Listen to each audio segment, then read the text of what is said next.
नमस्ते, प्रणाम। मैं बबीता बेबी आप लोगों के बीच एक छोटी सी गीत लेकर आई हूँ। गीत बहुत ही प्यारी गीत है। कई समस्याओं को देखते हुए एक समस्या हमें ये भी लगी कि चावल अगर हमारा धान अगर हमारा कुटाया रहता तो हम खाना आसानी से बना लेते। तो पतिदेव जी से गुहार करते हुए, विनती करते हुए और मांग करते हुए हमने 2-4 लाइन लिखा आप लोगों के बीच। अगर कोई भूल हो जाए तो माफ कीजिएगा।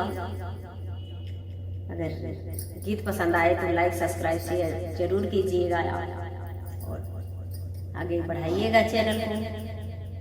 बहुत बहुत धन्यवाद। आपका चैनल पर स्वागत है, रहेगा, करते रहेंगे। कोई भूल हो जाए तो माफ कीजिएगा आप लोग।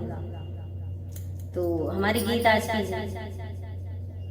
आइए, बने रहिए, फुल वॉच कीजिए और गीत का भाव समझिए। गीत में कोई भूल हो तो बताइएगा। अगर भूल नहीं है तो कृपया जरूर बनाइएगा, आप लोगों से निवेदन है। धान कुटे से धनवा कूटा दाबल, धन कुटे से धनवा कूटा दाबल, धन कुटे से धनवा कूटा दाबल,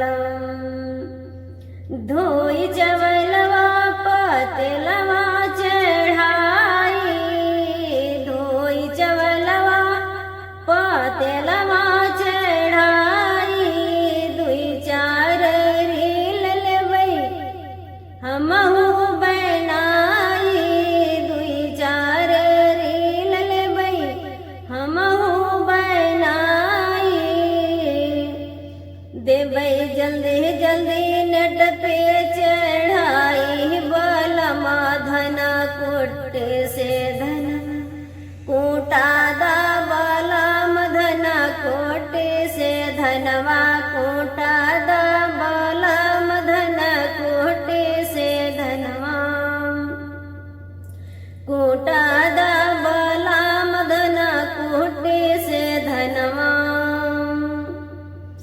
घर के लोगवा रोट के खवैया, घर के लोगवा हो रोट के खवैया, रोटिया बेला तमोरी दुख कलैया, रोटिया बेला तमोरी दुख कलैया, दुख कलैया हो दुख कलैया, रोटिया बेला तमोरी दुख कलैया, उबाली चावल रखी देबो, बलमा धन कुटे से धनवा कूटा दा, बलम धन कुटे से धनवा कूटा दा, बलम धन कुटे से धनवा कूटा दा, बलम धन कुटे से धनवा।